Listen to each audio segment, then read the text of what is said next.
I'm Adam from Legends of S.H.I.E.L.D. Longbox Edition, a podcast member of the Gonna Geek Network, just like the one you're listening to now.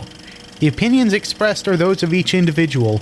Check out all the other podcasts at GonnaGeekNetwork.com and get ready because geekiness begins in 3, 2, 1. Stand by for a brand new episode of All Things Good and Nerdy, brought to you by the Gonna Geek Network. Bringing you the latest nerdy news and geekdom, here are the hosts of the show. Anthony. No pants, all bacon and dick butts. Naki. Anthony, you need to get laid. Willie. I don't need boobs to like a movie. Chris. So when Chris doesn't know how to transition to a new topic because he's flustered, he just hits the button on the soundboard. And sometimes some special guests. As Magneto once said, "Ha ha ha, welcome to die!" If you're a kid and listening, you rock and your parents are awful. A brand new ATGN starts in 3, 2, 1. Only the intro is just a little misleading this week because we don't have Willie. Willie's sick, so Willie's not here. So send your Willie's positive. hungover. That's Let's what be we. real. That's what we assume it is that Willie is hungover, but we're not 100% sure on that. So feel free to tweet to him at South Porky and see just how hungover he is. That's the plan. It's a pretty good bet, though. I mean, just his description of what he's going through says hangover to me. It does to me, or it just could be he had to go drinking because evidently looking on Facebook, his girlfriend keeps trying to bring home a cat that he is vehemently opposed to. And fight the good fight for some of us, Willie, because not all of us get to win that fight like this guy. I lost That's that true. one. Now I have a cat, evidently. Well, it's better than having 2 cats. Oh, give it time. No, cats are dicks. There will be no more cats. Well, yeah, of course cats are dicks. Can you? Oh no, she's not up there. There was a cat that was sitting directly behind me, and basically she stalks my life because anytime that I'm here, because she knows I'm allergic to her, so she follows me. Mm-hmm. All animals do that to me. They can sense it. Sense that you You're don't like allergic to them? They can sense that you're allergic to them. Oh, yeah. And it makes them want to touch you more, because they're all assholes, really. I mean, Logan's a good puppy. He's a good dog. Hey Yeah, guys. see, dogs just do it because they want attention. Cats do it because they're assholes. Yeah. All you wanna cats hear are some? possessed by tiny demons. Want to hear some amazing news that has nothing to do with animals? Oh, let's hear it. It's the 1-year anniversary of Wang Wobbling. Now you're going to have to fill people in who might be new to the show or have forgotten what Wang Wobbling is. So please fill them in, Naki. Okay, so exactly a year ago, yesterday, Chris and I made a band. It's an ATGN cover band. We did. And it's called Wang Wobbling, and we discovered 13 tracks in which all of them had to do with bacon. And I have the track listing right here. It is true. It is called Wang Wobbling. It is the ATGN cover band. And literally, there's 13 tracks all about bacon. Yep, the first one being the Essential Bacon, track 2 being Bacon Log, track 3 being Making Bacon Pancakes with the Hoff. Just one second, I gotta scoot over to the next picture here. Track 4 was No Bacon for Tim Tom because we wanted to call it the Ballad of Tim Tom at first, but realized there was no bacon. Yep. Track 5 was Drinking the Bacon Grease on the Internet. Track Or 6... Drinking Yeah, go ahead. Drinking Bacon Grease on the Internet. Track 6 was of hashtag Dick Butts and Bacon. There you go. Track 7 was Today Bacon, Tomorrow Your Pants. Track 8... Track 8, this is one of my favorite ever. Making Bacon Naked, a Cautionary Tale. Track 9 was Making Your Ears Bleed of Bacon. Track 10, There's Bacon in My Blood. Track 11, Heartbreak, You Ate the Last Piece of Bacon. Track 12, Tofu Bacon is of the Devil. And track 13 is Sexual Bacon. Sexual Bacon. Nice. Sexual bacon. And since then, we had actually said when we were creating this band that it would be set to ukulele music. I bought a ukulele! So what I'm hearing here is Naki needs to get to work on the tracks of Wang Wobbling. You need to actually write the lyrics to the songs now. Well, their cover songs. It's kind of like Max Sabbath, only more terrible. Well, it is us talking about doing music, so it is inherently more terrible. Yes. Well, we're gonna take these songs, and they're actually cover songs of somebody else's song. So like "Sexual Bacon" is "Sexual Healing," that sort of thing. And we're just gonna replace the word "healing" with "bacon." I like this plan. I like it a lot. I'll be honest. So, stay tuned for Series 2 of Wang Wobbling. It's amazing the things we remember because of Facebook's damn, hey, 1 year ago, and you read it and go, son of a bitch, we meant to actually do something with this, but we didn't. Yep. Well, now we can, because it'll be amazing. Flash forward to a year from now where we go, oh shit, we were supposed to do a cover band group of stuff.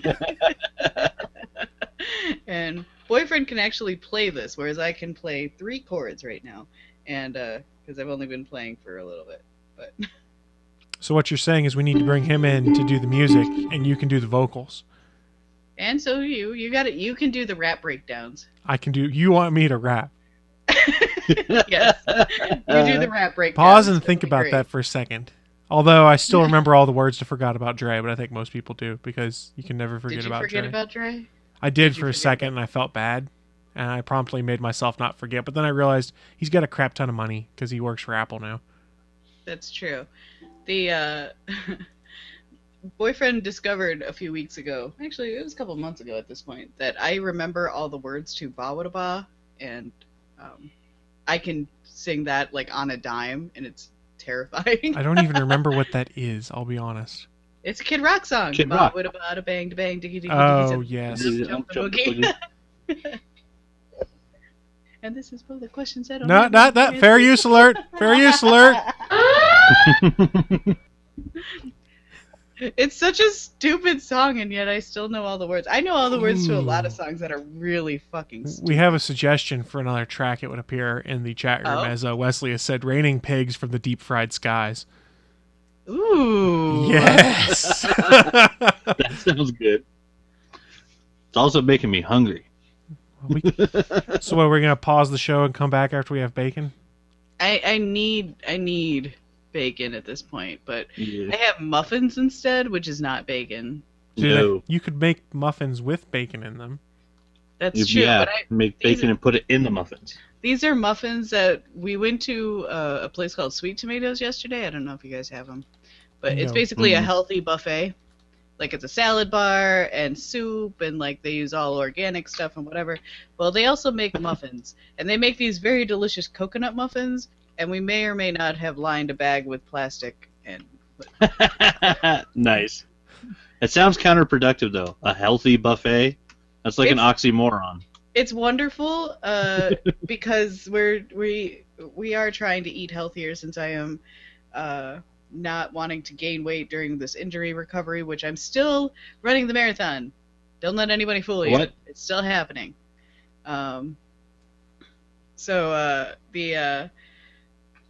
the point is that I'm trying not to eat as much fried food, but prior to that, on Friday night, we decided to binge on Popeye's chicken, which is totally the same as eating healthy food. Ooh, that sounds so good. We're getting a Popeye's chicken here, and it's going to be the first time I've had a Popeye's around me in like Oh, wow, 10 you don't years. have a Popeyes? No. Boise's got like nothing. Boise's backwater is shit as I- a state capital, and even we have a Popeyes chicken. I got KFC, but it's not as good. But they're literally building the Popeye's chicken like a block and a half down the road from KFC. All of our KFC's closed, but we All still of have our one. KFCs are disgusting. Well, most KFCs are disgusting because when you go and think about it, as good as fried chicken tastes, it's really disgusting. Yeah. Oh, yeah. Well, we get the spicy tender box, and we got the family pack for just the 2 of us because we were really hungry on Friday night. Nice. And so we watched Teenage Mutant Ninja Turtles and the original series because Boyfriend got me that for my birthday, and ate Popeye's chicken, and it was a night. Which And yeah, then and that was yesterday a cool looking box set. Well done, Boyfriend. Right? You did really well, which I could grab it. It's right over there, but I'll give it later. Phrasing? Are we still doing that? You know. She's gonna grab the waggle crotch later. So I'm I'm seeing gonna the. grab the box of stuff that's over there. Okay, so looking at the chat room, I see Steven says that Canada, quote, ain't have Popeyes. And Suncast says KFC is awful, and I think I have to agree with them. And we have another track suggestion. It's called Naki in the Sky with Bacon. Oh my god. There we go. Thank you, babe. Are we writing these down? Waggle Crotch has brought this over. So you can see. Oh, you put it back in the box? Because I don't want it to get destroyed by Cat. Because Cat Oh. is asshole. So, Fair enough. I'll take it out. But it's it's the Turtle Bus, and it's filled with DVDs of the original series, all 10 seasons. And the bonus episodes, which is really super weird, is the second series that they made, the late 90s season. And it's out of order. Is it the first CGI one? What? Is it the first CGI one, or was that Turtles in the Future? That was Turtles in the Future. Okay. Oop. They've done so many now, it's hard to remember which series is which. So the real Yeah, question so- is, did you get the American intro on that or the British intro? Because they were not allowed to call them Ninja Turtles in England, so they were Teenage Mutant Hero Turtles, and you can see the No. redubbed animations and stuff. What? It is the American version. It was too violent to be a ninja. Thank God. See, it's a little truck. It's the turtle truck. It's the And- Turtle Wagon. Well, bam! All the DVDs. That is a lot of DVDs. That's an awesome box set. And the truck actually does roll, but I can't. But yeah, the wheels move. That's awesome. So when we move, we're going to have a Turtles and Pizza night, and everybody brings a pizza. We all watch Ninja Turtles. I like this plan. It's quite solid. I like the super cool box sets. I want the Dexter one and the Breaking Bad one that's a barrel of like the chemical they use to make the meth. I saw that one live in person, and it isn't as cool as it looks in the pictures. And I The could Breaking be Bad wrong. one? Yeah. The Dexter one they did too, and I'm not sure which one's cooler. One of them is the mannequin splatterhead that Mhm. Dexter used for testing blood, and the other one is made to look like his slide box. I like the slide box one. That was the one that I wanted. Yeah, I kind of want both, but yeah, they're way too expensive to get both.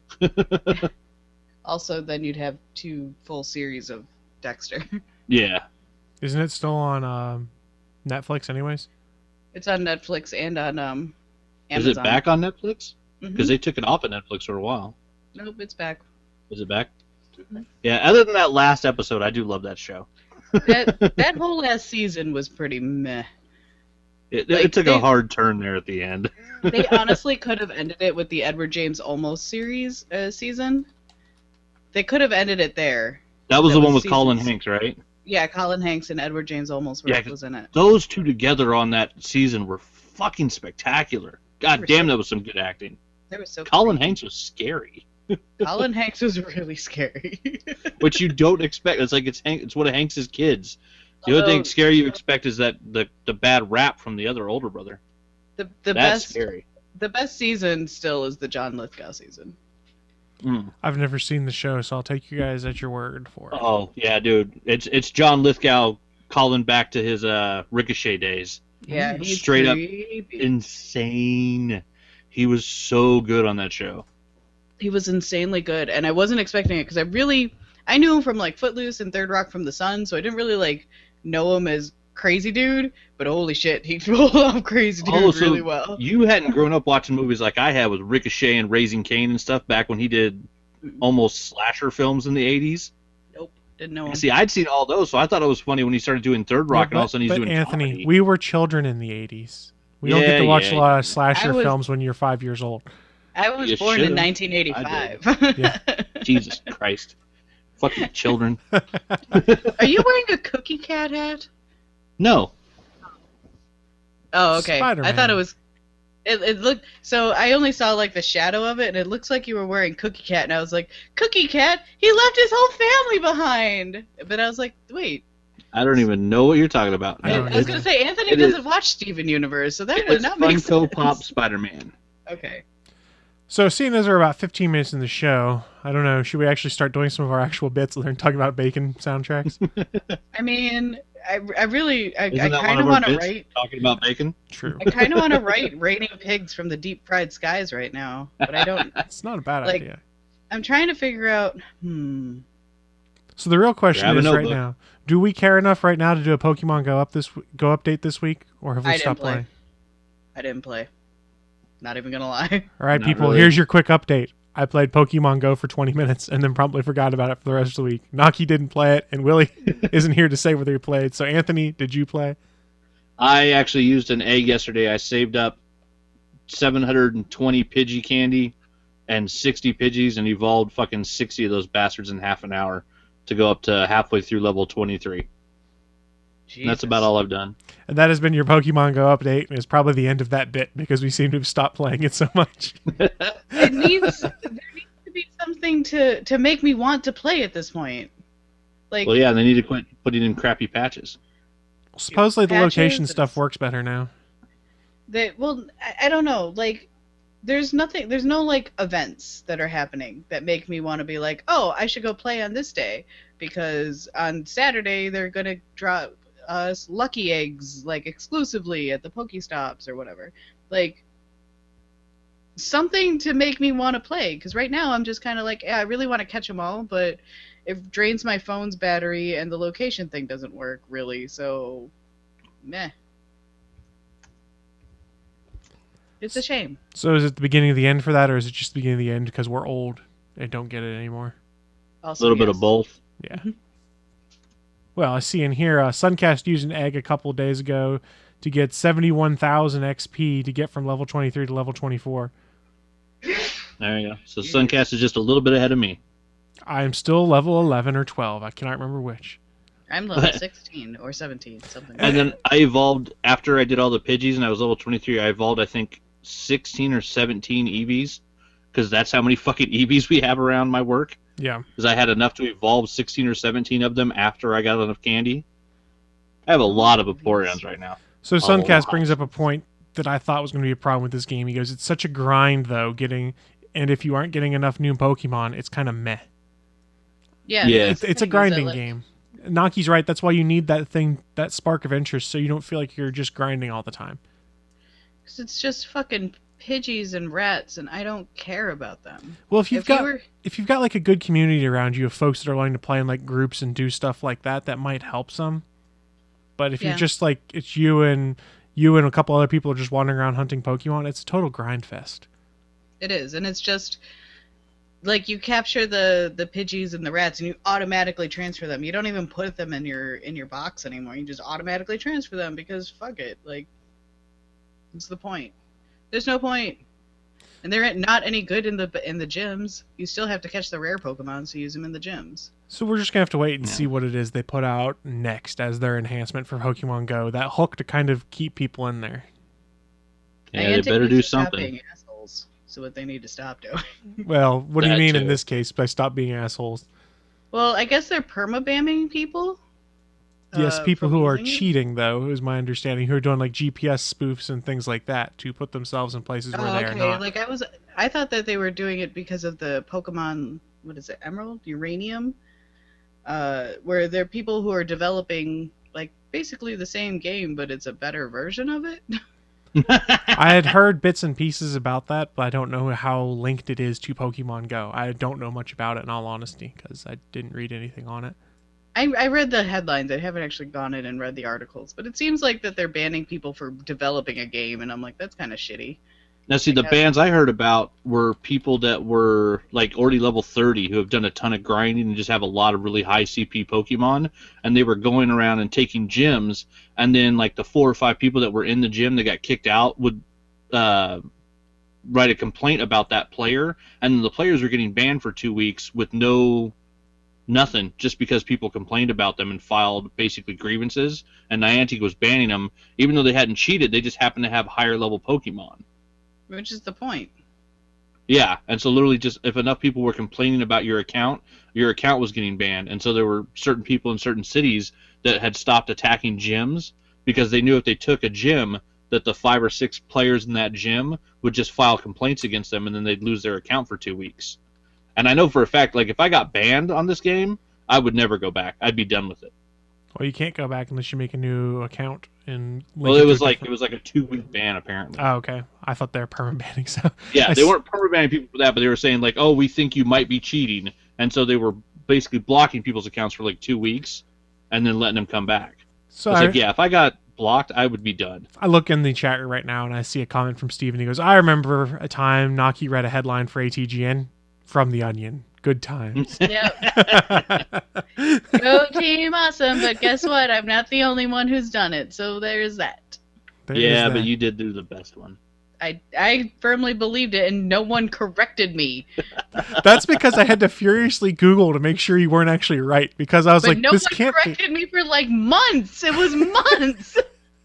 Well, then it just became bullshit. then it And that's became why part it's of the best shtick. one. Bullshit. For those that don't remember, a nice flashback moment here if you That was haven't like heard year the back one. catalog. It was in year 1 or 2 where Naki had read an article that Ryan Reynolds was going to be Batman. And Naki had severe issue with this. And the rest of us went, wasn't that an April Fool's Day joke? Yeah. For months, they let me believe it. And the best one was when she started talking about it. I go, hey, Naki, go look at that article. Pull it up. She's like, okay, I'm there. I'm like, what date is that? She's like, April 1. Ah, fuck. You fucking dicks. Yeah, at least the one that I did was resourced later and had a posting date of like August 30th. And the source article was April 1st, but I didn't see that. Look, it was just some good comedy because it's not every day that someone bites on an April Fool's Day joke. That's why I Very hate true. April Fool's Day. I refuse to read anything on April Fool's I go to Day. Think Geek on April Fool's Day because they turn half those products into real products and it makes me laugh. That's true. Some of those turn out nice. Wasn't Yeah. Pokemon Go one of them? It could have been at some point. I don't remember. Maybe. But we are almost a half hour into the show, so it's probably time we do news and stuff like that. So let's do the news of the week once I find the bump. Live from the ATGN studios on the internet, it's the news of the week. So it's that point in the show where we try and find the news we think is the most interesting to share with you guys who are watching live in the Peanut Gallery or a listener who's listening to the podcast at a later date. And in most cases, it's just because we are strangely amused by these news stories. So I'm going to go first and say that you guys hear about the new peripheral that Ubisoft has made called the Nosculus Rift? What? The Nosculus Rift. Well, since no one can pronounce it, no, I'm going to say no, I haven't heard of it. It is the Nosculus Rift now. It is not going to be widely available to everyone, but it has been made to tie into an upcoming game they're making called South Park: The Fractured Butthole. And now I have to pause a moment because I finally realized that if you say it aloud and you pause, The Fractured Butthole, it has a different title than what I thought it was originally. And it makes me laugh my ass off. That if it's Nosculus Rift, so that's VR for your nose. It is exactly So- what it is. They have developed this tool that we will only be able to see at conventions and stuff like that, where they're showing off the game, that you strap over your face. And if you've played the South Park RPG, you know that farts are magic. So every time your character farts, this thing farts and you smell the fart in real life. And they actually took chemists off and had them create fart smell and stuff like this. So it is No, thank you. the No, thank Nosculus you. Rift. It is an actual functioning device, but there is no plans to sell it. It's just part of the press tour. I just think it's Who would pay hilarious. for that? Do you really want to go home and put a fart sniffing machine on your face? No, Yeah, thank there's you. a reason they never did smell-o-vision. I mean, it would work for like good things like bacon. Yes, but this Yeah, is it's only only designed the to do cooking farts. channels. This is only set up to do fart smells. No, thank you. It is limited to just farts, and there is a hilarious video that you can go and find from Gamescom, and it's in the show notes for the show itself. So go see it for yourself, where people go and test the Nosculus Rift while they play the game, and some of the faces they make are just absolutely hilarious. And yes, Steven says this is dumb. It's absolutely dumb, but it's hilarious how dumb it is. Which works for South Park. Yeah, it's a total South Park kind of thing. It is totally. If you didn't play the Stick of Truth, I highly recommend it because it's really fun. I'm really just disappointed in myself right now. I didn't catch the play on words for the new game's title. I really didn't catch it until I read this article and I went, Fractured Butthole. Oh my god, how did I not get this? That's awesome. Am I the only one? Did everyone else get it off the bat? Well, yeah, you said fractured butthole. Yeah. Like when I saw the trailer and stuff, like the fractured butthole, and I was like, oh, okay, I don't know what that means.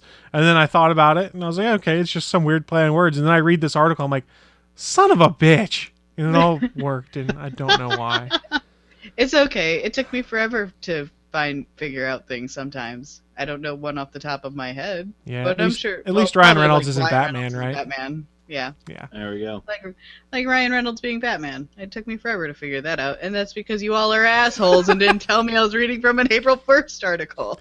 He could do it. He's Ryan Reynolds. He can do anything now. Could. But that was kind of a throwaway news story for me. Here's a real one for you guys. Anyone who likes to use their webcams and is on Windows 10 right now, if you have a fancy webcam like the C920 or anyone that does like 1080p, do not upgrade to Windows 10 Anniversary Edition, because Windows 10 Anniversary Edition will break your webcam as soon as it tries to ramp up to HD. It will no longer work. There is, however, a registry edit you can go and do yourself to make it work in the short term. Long story short, Microsoft removed support for the MJPEG and H.264 codecs from webcams because they thought it was a great idea. It was not. Why? And you can read the MSDN thread where they're talking about it, and the developer finally realizes, oh shit, I really screwed up as he's going through there. Because at first he's like, this is a good thing. We're making things great for you. They're not. So they have said early September you should see an update that will bring back the MJPEG feature for webcams. And then sometime after that, H.264 should be brought back into play. If you have already updated to Windows 10 Anniversary Edition, just a heads up, there is a 10-day window, I guess, where you can roll back. I do not know how to do it on non-pro versions. I have done it on a pro PC before. And worst comes to worst, there's a registry edit that you can go and find and make a registry change, and it gets your webcam working again. I'm not sure how stable it is, but if you're someone like us who uses their webcams once a week and needs them to be HD for their internet TV show, it's kind of bad when Microsoft bricks your $100 webcam. Can you not? That's shitty. Yeah. Suncast is in the chat. He goes, that dev was kind of a dick. And he was, until he realized just how much he'd screwed up, and then he became awful nice near the end of that thread I've been reading. It's like, oh, shit. This isn't user error. This is my error. Well, Fuck. It's part of the problem you're going to have with Windows 10 is that if you don't have the pro version of Windows 10, they just force the updates out and your computer downloads the updates. You don't get to pick and choose. Yep. Ooh. Yeah. I need to note that when I build my next computer. You want the pro version. And Yeah, here's the apparently I need interesting the pro version. Here's the interesting thing. I have a Logitech C920, which is a Skype certified webcam. It has the Skype seal of approval on it, which is owned by Microsoft. Yeah, the Logitech C920 doesn't work on Skype if you've got the anniversary update of Windows 10. So your Skype certified webcam doesn't work because they ripped out a fundamental codec. Whoops. Whoops. Yeah, someone dropped the ball there. There's been all sorts. I'll bring credit to Suncast. He brought it up to us, I want to say on Wednesday or Thursday, and I started reading some stuff on it. And I have now seen like a bunch of tech blogs and sites start to pick up the story over the last 2 days. Like, oh my god, here's what all you need to know. So Microsoft might actually start pushing a little more and getting this patch out. It is in their dev channel right now, I guess, to try and see how well it works. But it is a giant cluster F, and if you have a Windows 10 PC, do not take the Anniversary Edition update if your webcam is something that is important to you. If you don't care, go ahead and take it. Wonder if it's already pushed its own update It's on me. possible. You have 10 days to roll it back, if it has. And if you're already past that 10-day window, just do the registry edit. I'll have to look when I get home. And Suncast does bring up a good point, though, for you, Anthony. He goes, there's no guarantee that Microsoft won't change the Pro version to not allow you to stop updates. That's true. But usually they don't do that because if IT techs are buying versions of stuff, they always use the pro stuff, right? Yeah, but most businesses and stuff like that and government, things like that, they're still on Windows 7. There's a lot of people that are still on Windows 7. That's true. Yeah, so I think we're on 7 at work. In the chat room, Mr. President is celebrating because they apparently beat Suncast at announcing this whole thing because he says, "What are you talking about?" And I'm sorry, I've got to shout this. What are you talking about? Better Podcasting discussed it 2 Fridays ago. BP beat Suncast at something. We are celebrating our win. It rarely happens. There are dancing flip-top heads in Canada just for you, Suncast. I also like Wesley's comment about Microsoft's business model. You exist because we allow it, and we will upgrade because we demand. Excuse me, and you will upgrade because we demand it. That's basically the Windows 10 business model. Them and iTunes. They keep trying to break my fucking podcast on iTunes. Well, iTunes is garbage. That's probably not necessarily all Windows' fault. It could be because iTunes is a bloated piece of shit that should have been fixed years ago and hasn't been. Yeah. Hey, Chris, how do you really feel about it? I feel the way that most people do about iTunes, that it's garbage. They have way too much stuff crammed into one application, and it's bloated, runs slow, and there's a reason it does not exist on this current computer I have on here, because I don't want to deal with its crap. I have not, since 2 laptops ago, I have not had iTunes on any computer, because it was just like, nope. It's the way to do it. But that's my funny news and real news of the week. I'll toss it to whoever wants to go next for their news. I should go next because I think Naki's got the big one that we're going to spend more time on. Okay. And mine's sad. Oh, goddamn. Robert Kirkman made an announcement this week that has a bunch of fanboys very unhappy. When Ryan Ottley comes back to Invincible, I think next month, he will be doing 12 issues, starting a storyline called The End of Everything, and it will quite literally be the end of all things. Part 1 of 12, and it will quite literally be the end of all things, because with issue 144, Invincible is coming to an end. So for those that don't know, Kirkman's had a superhero comic running just about as long as he's been doing The Walking Dead, and kind of the same thing happened there, where they did the first 5 issues of The Walking Dead with Tony Moore, who's a fantastic artist, but then he couldn't keep up with a monthly book, and so Robert Kirkman brought on Charlie Adlard, who has drawn The Walking Dead ever since. With Invincible, Robert Kirkman and Cory Walker co-created the book, co-created all the characters, sent a pitch into Image, and the book started picking up traction and doing really well. But about 7 issues in, they realized that Cory couldn't keep up with the grind of doing 22 pages every month, and so Robert Kirkman brought in Ryan Ottley, who is basically, I'm pretty sure, he's just my favorite artist. There's nobody in comics I like better that's working currently than Ottley. He's just fantastic. And over the last 14 years, Ryan Ottley has drawn every issue of Invincible except the ones that are coming out right now currently, because they gave him a 6-month break, and Cory Walker, the originator, came back to do a 6-issue arc. So yeah, it's just, Ryan Ottley's a fucking machine. But between the 3 of them, those 3 guys will do 144 issues, 14 years straight of a superhero comic. And Robert Kirkman announced it and basically said, the one thing about Invincible is they take all the superhero cliches and turn them on their head. And he always kind of looked forward to, when he'd be an old man in 60 or 70 and he'd see, that Invincible would be written by somebody else, and he'd be able to read it and go, that's not what Invincible's about, and fucking chuck it and be all mad. That was kind of what he looked forward to, handing off the book to another generation. And then he realized, Invincible takes all the superhero tropes and flips them on their head, and the one thing that we'll never get from Spider-Man or Superman or Batman is an ending. And so it's a very Invincible thing for the book to have an ending, and he promised a satisfying ending. So I'm super sad that my number 1 favorite book on my pull list is ending, but I'm also really excited to see what they're going to do over the next year, because it's Ottley's going to be able to go nuts, knowing that this is the last time he'll draw Invincible.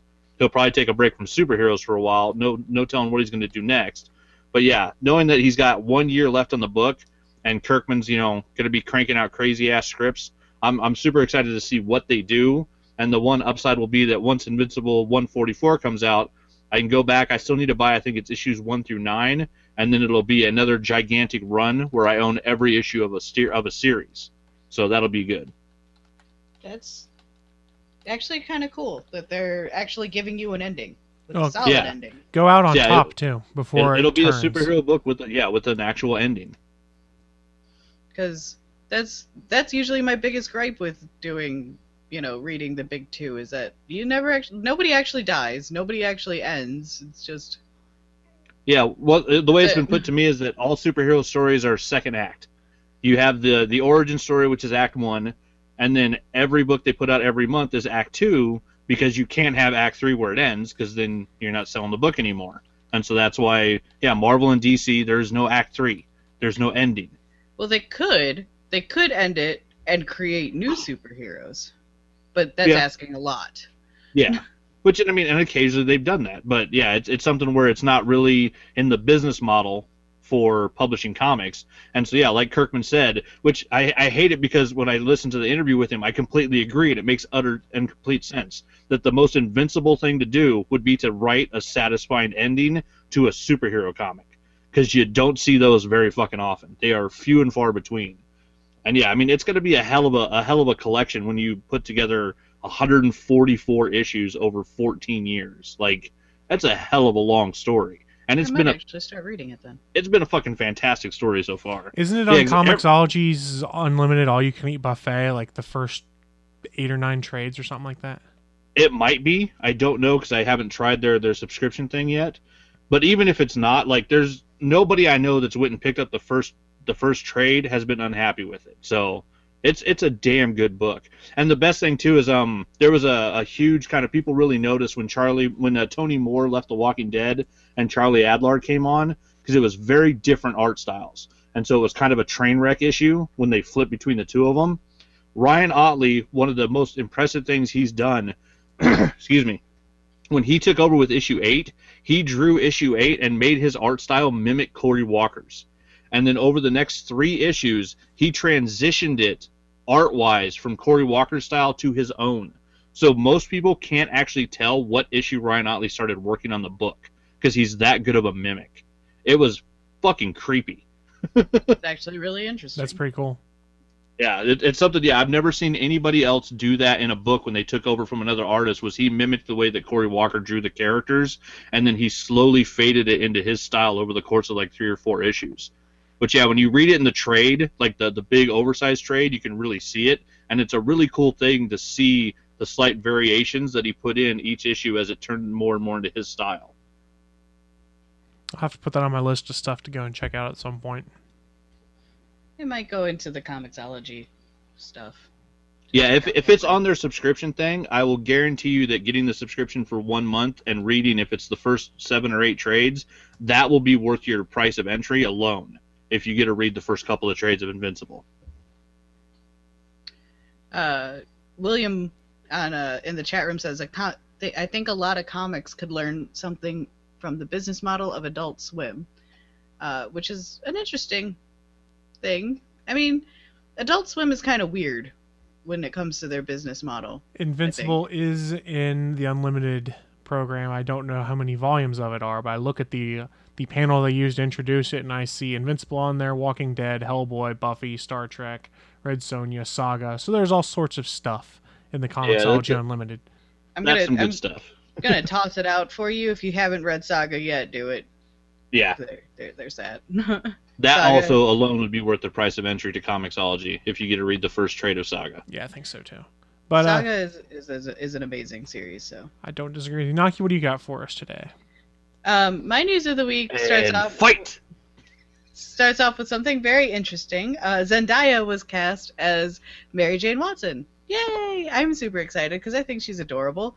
And I don't know who she is, so... She was on a Disney show, but she has a song that's really catchy that Boyfriend played on repeat because it's called Replay, and so that's how it went. And Nice. It's a really catchy tune, and she's adorable, and I was like, okay, she could make a really good MJ, I think. But then the haters came out because Zendaya's not white, so, you know, how dare she not be white? So Dan Slott has come to Twitter to defend Zendaya, and it was amazing. So hang on, I accidentally closed it when I pulled up the... Just a quick shout out for Dan Slott. I know that the folks from Audibly Exquisite are supposed to be getting an interview with him this weekend at a con up near them, so I'm sure he will talk about this topic with them. So stay tuned to an upcoming episode of the Audibly Exquisite podcast for more on that. Nice. All right, so the first tweet came out from Dan Slott that says, heroes and great characters come in every color and they're for everyone. There's nothing about Peter Parker or Mary Jane that has to be white. Tweet 2. Somebody replies to him, Dan Slott, you say this now, but if Luke Cage was played by a white guy, you would consider it racist. Dan Slott replies, that would be racist. Luke Cage's identity is strongly tied to his race. Spider-Man and MJ's character are not. If you are not aware who Dan Slott is, he writes Spider-Man. So that is correct. all of your arguments are invalid. And I will tell you, he is the best writer of Spider-Man, because I've read every issue that Dan Slott's put out. No one has written Peter Parker better than Dan Slott. And then The topper of the cake, Danny O'Brien replies to Dan Slott, completely out of curiosity, is there such a character whose identity is tied to being Caucasian? And his response was, yes, a brand new character I just made up right now, Captain White Privilege. Yeah, I thought that was a good response. So, Dan Slott specifically writes Spider-Man. He is a great dude. I've gotten to be his security guard, and I've met him multiple times. He is an amazing dude to talk to. He is super nice, and he's really, really, like, gracious to people. Like, you don't always get to see that when it comes to your, like, the comic writers and people on YouTube and whatever. Like, they're not always very nice to their fans. Like, they're always like, hey, yeah, thanks for coming and whatever, but Dan Slott will actually talk to you, which I think is really cool. Well, he's a fanboy too. Like, he's a total fan of the whole geek. He's got pictures of himself he's been putting up on Twitter at the con he's at, where someone has a Spider-Mobile there, and he's talking about how he's going to steal it and getting pictures of himself in it, and it is hilarious. And that's the thing, is that, like, he's a really good guy. So when people attack him, I actually get, like, almost personally offended, because it's like, it's Dan Slott. Don't you touch him. So did you guys see what James Gunn had said on the topic? Oh, no, I missed that from one. Guardians of the Galaxy. So I'll read part of it because it's a long Facebook post, and he prefaces a lot of it by saying, people get upset when something they consider intrinsic to a comic book character changes when adapted for film. I get this. There are movies I dislike because I think there's a basic misunderstanding of the story or the character when the comic is transferred to film. I still hate how in the first Batman movie, the Joker was revealed as the murderer of Bruce Wayne's parents, for instance. Yeah. That said, I do not believe a character is the color of his or her skin. When Michael B. Jordan was cast as Johnny Storm, I didn't understand the uproar. The primary characteristic of Johnny was not to me that he was white or that he had blonde hair, but that he was a fiery, funny, big-mouthed braggart of a hero. I was happy that he was going to be played by one of the finest and most charming young actors out there. Yesterday, a rumor broke out that the character of Mary Jane was being played by young black woman Zendaya, and all hell broke out on the internet again. I tweeted that if people find themselves complaining about Mary Jane's ethnicity, that they have lives that are too good. It's true. And he does say and he does say he's read the Spider-Man script and all that, but he doesn't remember he doesn't know who she was supposed to be, but he's read the characters and stuff in there. He finally went on and said, I got 1,000 or so responses to my tweet.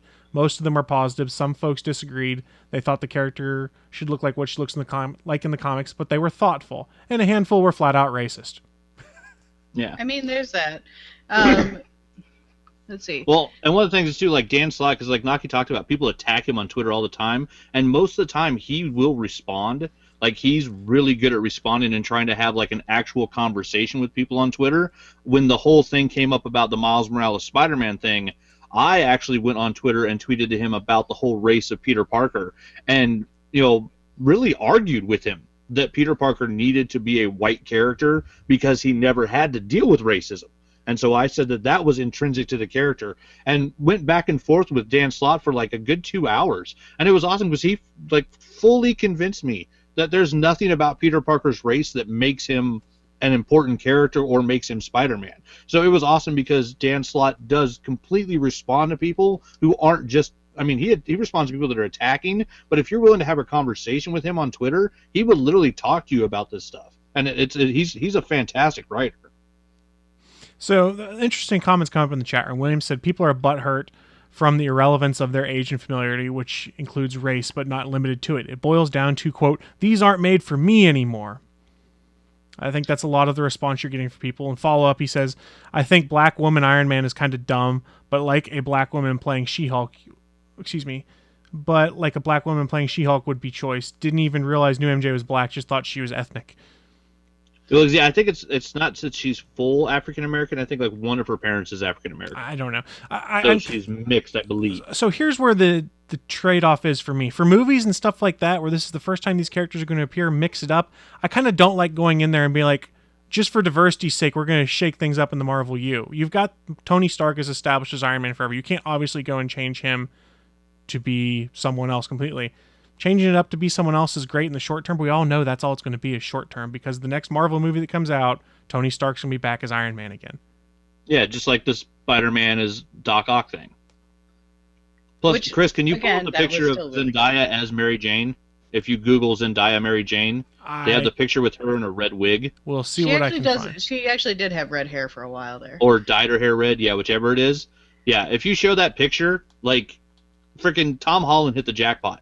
That's what I'm going to say. Because she's fucking gorgeous. She's been a topic of controversy before, because she wore braids to a movie opening or something, and it's like they were like, well, she's mimicking black people. It's like, well, she is black, so she's not mimicking anything. That was a controversy. Yeah, you guys can find the picture on there. I don't have a good way to screen share it right now because I'm not set up well for it, but it's an accurate parallel. But so, I mean, it's not the first time that her ethnicity has come up, and it's really kind of sad because it's like, it shouldn't fucking matter. There's that. But I mean, and in the sense that it does matter, in the sense that now little girls who are of color have somebody that they can look up to. And I mean, that's the thing, is that like there's a lot. Let's also be honest, the people that are complaining are not the vast majority of the internet. It's the vocal minority that are pissed off about whatever it is you do to change things. Yeah. Well, yeah, but I mean, it's kind of like Ghostbusters, where everybody was like, well, they're making it all women to just be, to just piss off people. It's like, well, not necessarily, because if you actually go and see the movie, it's not aimed at us. It's aimed at the people who have never seen Ghostbusters. Yep. So it's just a new generation of Ghostbusters. So it's interesting, but at the same time, it's kind of enraging, because it's like, just let creative people be creative and cast who they want to cast. Like, leave it alone. So I think we can wrap it up with one last bit I see from James Gunn's Facebook response, because I was skimming that while we were chatting. He goes, for me, if a character's primary attribute, the thing that makes them iconic, is the color of their skin or their hair color, frankly, that character is shallow and sucks. For me, what makes MJ MJ is her alpha female playfulness, and if the actress captures that, then she'll work. And for the record, I think Zendaya even matches what I think of as MJ's primary physical characteristics. She's a tall, thin model, much more so than the actresses have been in the past. Yeah. Yep. And honestly, anybody can act better than Kirsten Dunst. Oh yeah, she was terrible. Ouch. No, she was bad. James Gunn. I'd say, the defining characteristic of MJ is that she's hot. Zendaya looks hot with red hair. There you go. That's all you need in the character. I'm not opposed to it. I'm a big Spider-Man fan. I think it's interesting. I don't really care. Just cast good people in the roles. Who cares? Again, I'm going to maintain my spot of she can act better than Kirsten Dunst. Well, So Naki, there. my water bottle right here can act better than Kirsten Dunst. Look, it's emoting. Oh. It's emoting. As I shake it, it's emoting. It's sad. It doesn't like being shaken. That's harsh. Yeah, well, it ain't untrue. Go and watch a Kirsten Dunst movie. Spider-Man? Did you not see Spider-Man 3? Yeah. Like, come on. God, if it's a Marvel film, you know I've seen it. All right, so as we start to wrap up the show, before we get out of here, we should remind folks we are, in fact, part of a network. It's called the Gonna Geek Network. You can find all things good nerdy and a bunch of other geeky, nerdy, awesome podcasts over there. If there's something geeky you like, we probably have a podcast for you there. And if there's not, and you do have a podcast on the topic, come join us by heading over to gonnageek.com/join. But I guess the big point I wanted to get to is each week we try to highlight one podcast from the network. And this week I want to talk to you guys about episode 25 of the In Defense Of cast. It's entitled When Art Inspires Art.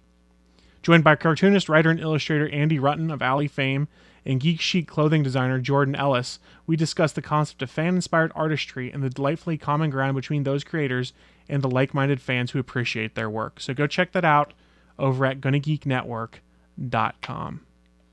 It's In Defense Of is one of my favorite podcasts. Kier has a very interesting, diverse group of people that come in and out of there just talking about all sorts of different geeky topics. So it's well worth checking out. He also has a really good speaking voice. He does. I wish I had a radio voice like his or like Beef's. Those guys both have awesome radio voice. They both have really good voices. I do not. I don't either. I have a yeah. Mine's pretty sweet. I got a whiny voice. Well, depending on the voice I'm doing, I suppose. Anyways, should we get into what we were into? Yeah, that's what we'll do. We'll wrap up the show. It's a traditional bit we do called What I'm Into. It's our chance to share with you guys who are sitting here. Sorry, I got distracted. I saw a comment in the chat room. It goes, that's like a participant award for you can act better than Kirsten Dunst. I see Steve. I was trying to transition in, and I looked at the chat room, and I was trying not to crack up. So, wrapping up the show, we have a bit called What I'm Into. It's our chance to share with you guys who are watching live or anyone listening to the podcast at a later date what the geeky stuff is we've been getting into and maybe convert you to our cause. I will go first because why not? I tried No Man's Sky yesterday. I downloaded it for my PC. Willie talked a lot about it last week. It's the open world space exploration / survival game. I'm glad Steam has returns because I returned it. It's not that it's terrible, it's just not the game for me. And it didn't really run well on my PC either, which was part of the problem. So I played for about an hour and said, okay, I'm going to make use of the return feature and give it back. It's not bad, it's just not for me. I like games where there's a set thing you're supposed to do. Yeah, there's something I'm supposed to do. The exploration was fun, but as I was playing, I was going, I'm going to get bored of this real fast. And for $60, I don't want to put that kind of money into it because I know I'd get bored soon. Now, if it was like a $20 game, I'd have probably hung around for longer. I'm glad people are enjoying it. I like the concept of it, and I really enjoy seeing screenshots and stuff that my friends are showing me of the coolest new thing they've discovered in No Man's Sky. It's just not my thing. I'm glad that other people are enjoying it. And people that are shitting all over this game because there's no structure. There never was supposed to be, guys. The game has always been billed as this. Open world, explore, and survival. Did you get to name a planet? I think I did. I don't even remember what I called it. Go ahead. I was going to say, that's kind of why I didn't jump on it. Like, it's really pretty. Like, everything that I've seen is really pretty. But I like structure to my games, and so it's not the game for me. So for me, what I am going to be playing some of today, because the beta will have downloaded, is they're doing the Titanfall 2 open beta this weekend on PS4 and Xbox One. I'm going to go play some of that when I go upstairs. I really did enjoy Titanfall. Now, it's not like the greatest game ever. It's pretty much a shooter in robots, but the robots that smash stuff, so it's really fun. Is the beta available for everybody to download on PS4? It is available on everyone. It is an open beta on PS4 and Xbox One, so go and check that out for yourself. It's a lot of fun. I might have to try that then. Yeah, it's well worth checking out. What else? Oh, I've somehow gotten into a Deep Space Nine marathon right now, and I've been watching a bunch of old episodes of Deep Space Nine while I work on stuff around the house. I forgot how much I loved that show, and I blame Ron Moore for that, because I forgot how much of it Ron Moore wrote. And for those that aren't aware, Ron Moore is also the same guy that brought us the Battlestar Galactica reboot. It's also true. Which is in part responsible for the creation of this podcast. Also, yes. Also true.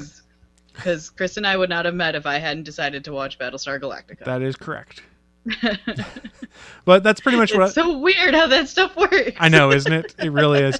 That's pretty much all I've been getting into, though, has been working on some stuff around the house, watching Deep Space Nine, and playing random video games. So, Naki, what have you been getting into? I finished the first book of the Kingkiller Chronicles by Patrick Rothfuss.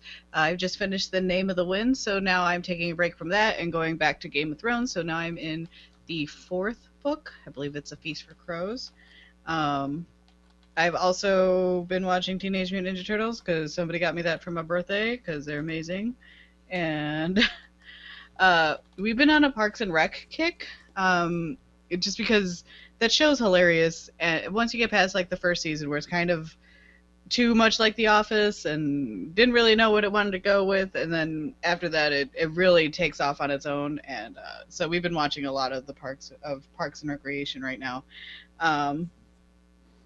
Other than that, I've been playing Shovel Knight and sucking at it because it's a platform. I was playing Doom yesterday, which I super love playing, but I don't have the gaming ability like I used to, because I don't have I can't, with this injury, I can't sit for very long. I'm starting to hurt a little bit right now. It's just how this healing process goes. And speaking of that, I'm running a marathon. Still happening. It's going to happen, people. Yay. October 9th is the marathon, but you can donate now if you are so inclined, and you don't have to. But it would really be helpful because I'm trying to raise $1,000 for charity. I'm not running this for my health, although it probably is beneficial to my health because I do things like eat Popeyes and Popeyes and pizza and not eat healthy. So if you go to geeks.link/supernaki, thank you, Mr. President, for that awesome link, you can donate to my charity run for Chicago Run, which is a after-school program for kids who need someplace safe to go and learn how to run and play. And it's just a really cool idea for inner city kids. And Wesley has asked me to admit that I'm old. I am officially 31, so I am in my 30s now. I can officially say I am in my 30s. So I'm old, and I'm going to run my first marathon to prove to you all that I'm old. Yeah. You're old and I'm ancient. You're one of the ancient ones. So, Mr. Ancient One, what have you been getting into? I have been getting into. I was told by Will Blankenship in the chat room. He was talking about the best issues of comics, and one of the ones he brought up was Invincibles number 12, Best Man Fall, and wanted to read that. And Invisibles was one of the books that I had on my need to read list for a while.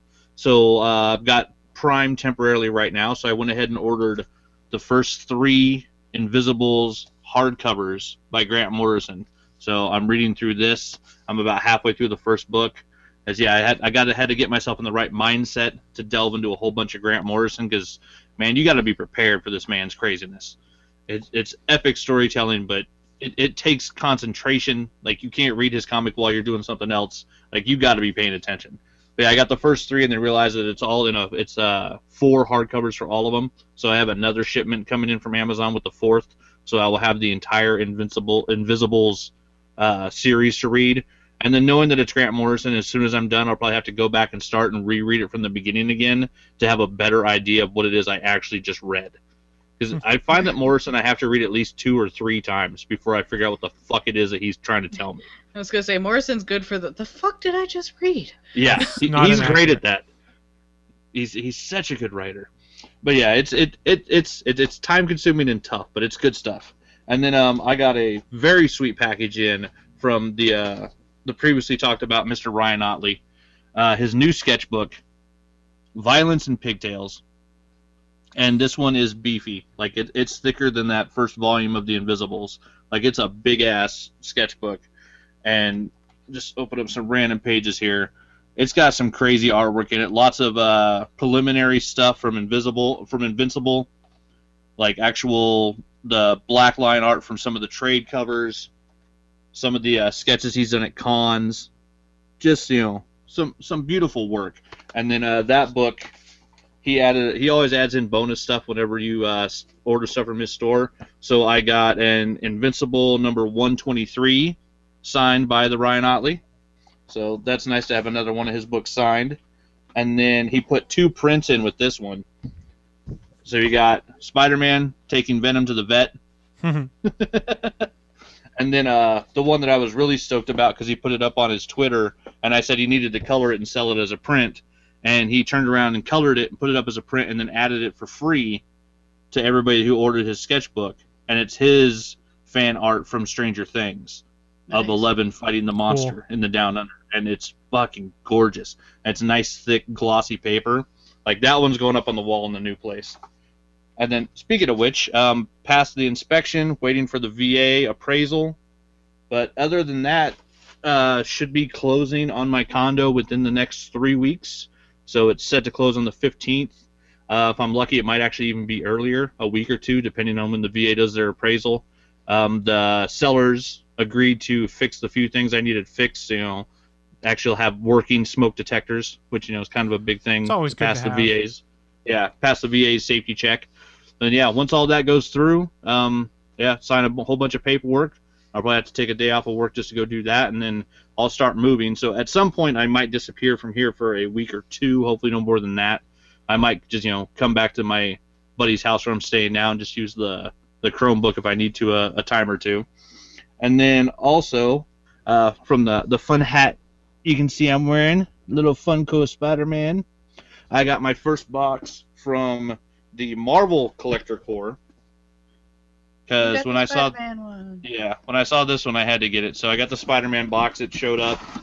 We got of course, pin and patch, both Spider-Man, both really cool looking.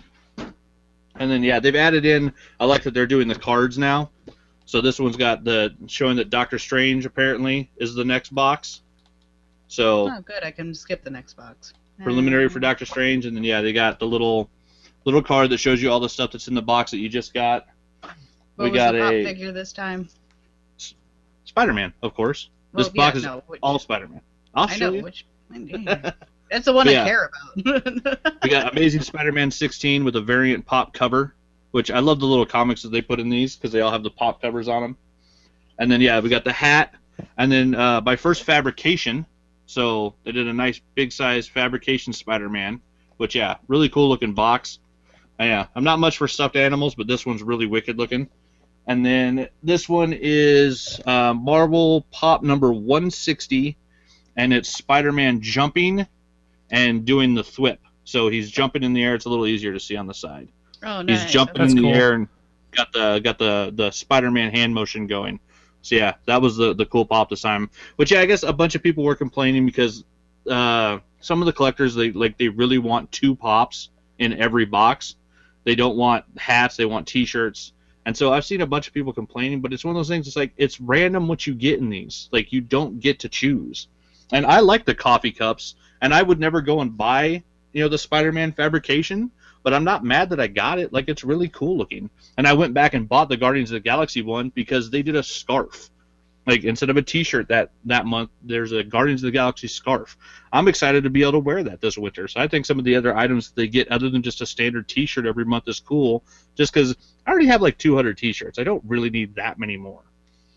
And then one more thing, I'm still trying to push. We got to get Scourger Stories for Echo number 1. It still needs a little help to get funded. There's 9 more days left. They passed the $1,600 mark. The pledge goal is $2,650, so I mean it's not a huge one for a comic, but they're a little bit past the 50% way or 50% mark.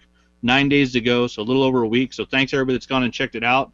If you haven't yet, just go look at it. It's telepathic ninja badasses that have problems with authority. Like it's gonna be a super fun comic, and I really dig the art style. So I really want to see this one get made because I really want it myself.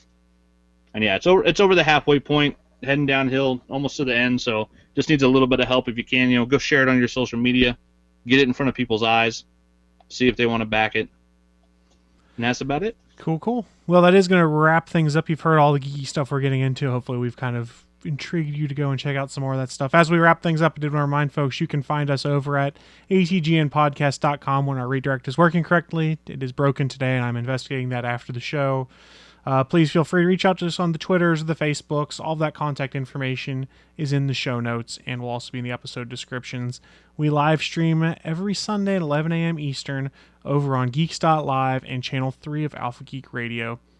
The next show you can see on Geeks.live is not PopXcast because they did a Saturday episode live on location at a comic book store, but would be Monday at 8:45 p.m. Eastern. That is the official GonnaGeek.com show. So go check that out Monday evening. But if you just need some entertainment at any time, though, go to Geeks.live. There's a constantly rotating constantly rotating video of all of the video content on Geeks.live. So we got our own TV station, guys, of all of our content. Yeah. So go watch it over at Geeks.live. Before we get out of here, you guys have any final thoughts or parting shots? I forgot. I'm going to be speaking at a convention on September 17th. You can come and see me speak at Joliet Galaxy Comic-Con at the Joliet History Museum. Cool. At 2 o'clock on the 17th. I did a thing. I remembered. She did a thing. And on that note, we're going to start getting out of here because, yeah, it's 10 minutes late, so we should probably leave. Bye, guys. We'll see you. We're early? For us, that's early. We'll see you guys next week. Bye, guys. Thanks for listening to this brand new episode of the All Things Good and Nerdy podcast. Don't forget, we'll be back next Sunday live at 11 a.m. Eastern, 10 a.m. Central over at live.atgnpodcast.com, Channel 3 of the Alpha Geek Radio app, and over at our network home at GonnaGeek.com/live. If you have any feedback for the show, please contact us atgnpodcast@GonnaGeek.com, on our hotline number at 304-806-ATGN, or even better, go to Twitter and send us a message at ATGN Podcast. The music you've heard in this show is produced by Kevin MacLeod and can be found at Incompetech.com.